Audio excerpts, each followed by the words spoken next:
নমস্কার, আমি পূজা। পূজাস ড্রিম প্ল্যানেটে আপনাদেরকে স্বাগত। আজ রবিবার।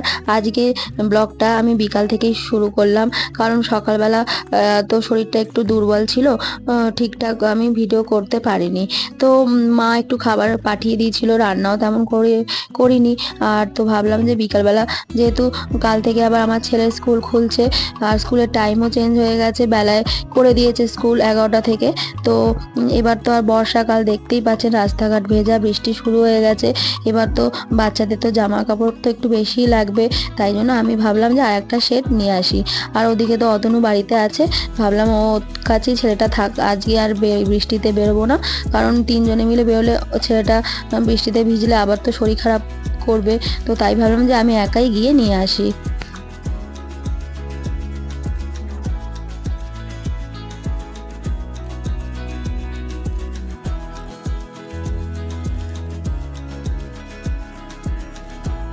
কিন্তু একা একাই তো বেরিয়েছি, কিন্তু আকাশের পরিস্থিতি ভীষণই খারাপ, মেঘ ডাকতে শুরু করে দিয়েছে।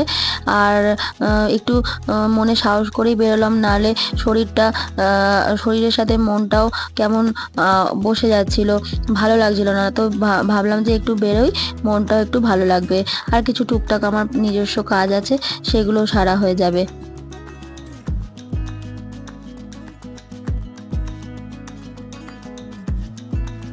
এরপর চলে এলাম আমাদের শ্রীরামপুরের কেন্দ্রস্থল বলতে পারেন।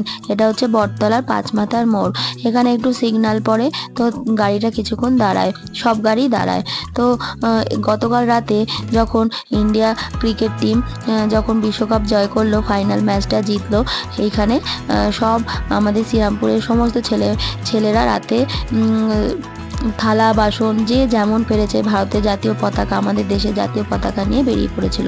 এরপর আমি একটু কাজ করে, দেখুন আমি দাঁড়িয়ে আছি টোটোর জন্য। আর ওদিকে টুকটুক করে বৃষ্টি শুরু হয়ে গেছে। তো ভাবছি যে ছাতা তো আনিনি, তো টোটোটা তাড়াতাড়ি পেয়ে গেলেই ভালো। এরপর টোটোয় উঠে পড়লাম আমি।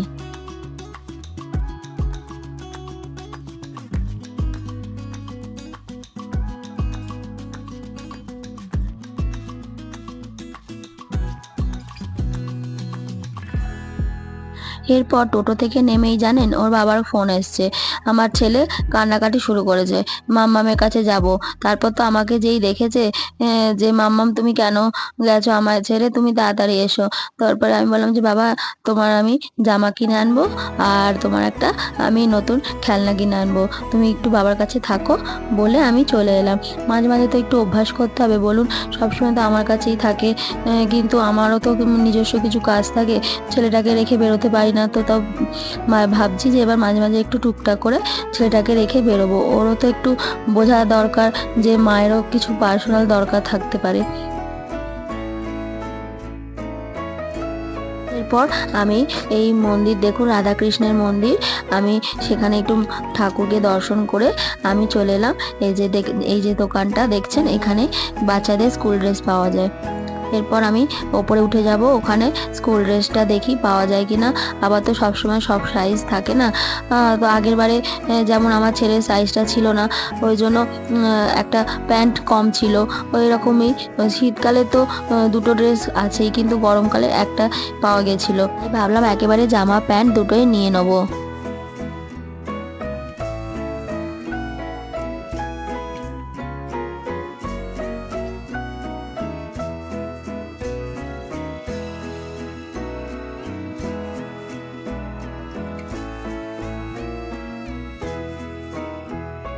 হ্যাঁ, এবারে বেশ সব সাইজগুলো দোকানে ছিল। আর আমি ওই জন্য ছেলের জন্য দেখেই জামা প্যান্ট নিয়ে নিলাম। জানেন তো, শ্রীরামপুরের বেশ কিছু দোকান এখনো সেই পুরনো আমলেরই আছে। দেখুন আমি যেখান দিয়ে নামছি, সিঁড়িটা সেই আগেকারেরই। আর কাঠের রেলিংটা সেই আগে, মানে অনেক বছরই পুরনো দোকান এই দোকানটা। এরপর আমি বাড়ি যাব, ভাবলাম যে ছেলের জন্য কিছু একটা কিনে নিই। তো সামনেই বেশ কিছু শপিং মল আছে, তো সেখানেই একটা শপিং মলে আমি যাচ্ছি।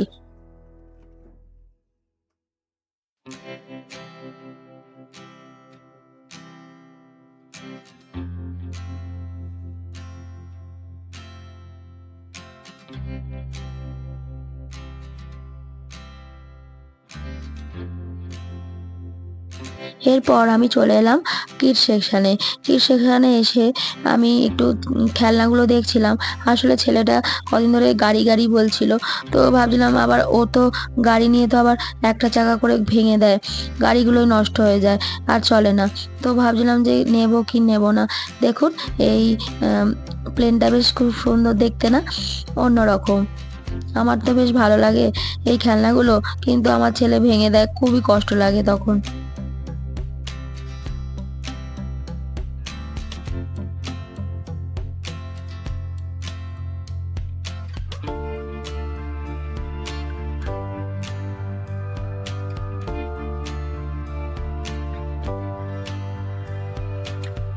এরপর আমার চোখ গেল এই যে বাবেলসের দিকে। আমার ছেলের এখনো অবধি, সেই ছোট থেকে এখনো অবধি এই একটা গেমস ও কিছুতেই ভুলতে পারে না, প্রচণ্ড ভালোবাসে এই বাবেলস। তো ভাবলাম যে তাহলে এই বাবেলসটাই নিয়ে যাই। এরপর আমি চলে এলাম ছেলের ওয়াটার বোতল নেওয়ার জন্য। আমি ওর ওয়াটার বোতল বেশি দিন ব্যবহার আমি করতে দিই না, মানে কিছুদিন ছাড়া ছাড়াই আমি চেঞ্জ করে দিই। এরপর আমি চলে এলাম বিল কাউন্টারে, বিলিং করে এরপর বাড়ি চলে এলাম। দেখুন বৃষ্টি অলরেডি শুরু হয়ে গেছে, আর ছেলেটারও ওদিকে অতনু নিয়ে একা আছে, দেরি হয়ে যাচ্ছে। আমি ওই জন্য তাড়াতাড়ি করে কিনে বাড়ি পৌঁছাচ্ছি।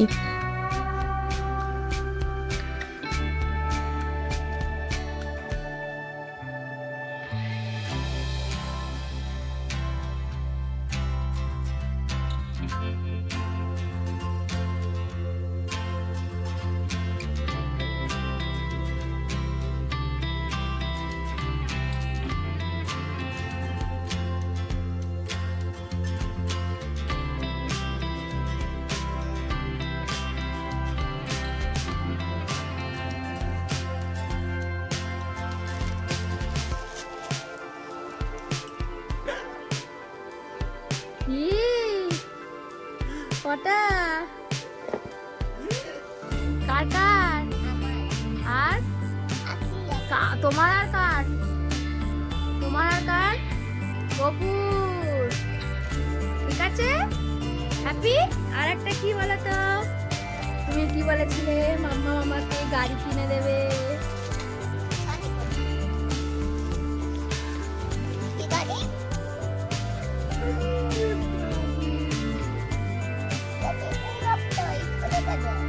না টিফিন বক্স না, এটা পেন্সিল বক্স। ঠিক আছে, ঠিক আছে।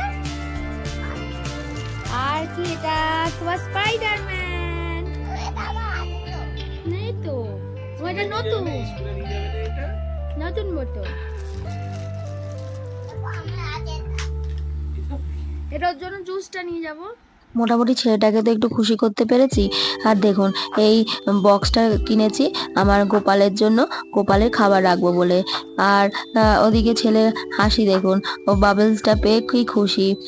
আর আমি দুটো বাবেলস পেয়েছিলাম, খুব ভালো হয়েছিল বাবেলসটা।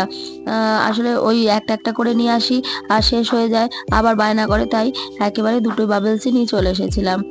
আর এই টুকটাক কিনে তো ভালোই হলো, দিনটা আমার শেষ হলো আজকে রবিবারটা। আবার পরের দিন যেহেতু স্কুল আছে, আমি এবার তাড়াতাড়ি করে ওর বই খাতা সমস্তটা গুছিয়ে আগের দিন ভাবছি রেখে দেবো, তাহলে সুবিধা হবে।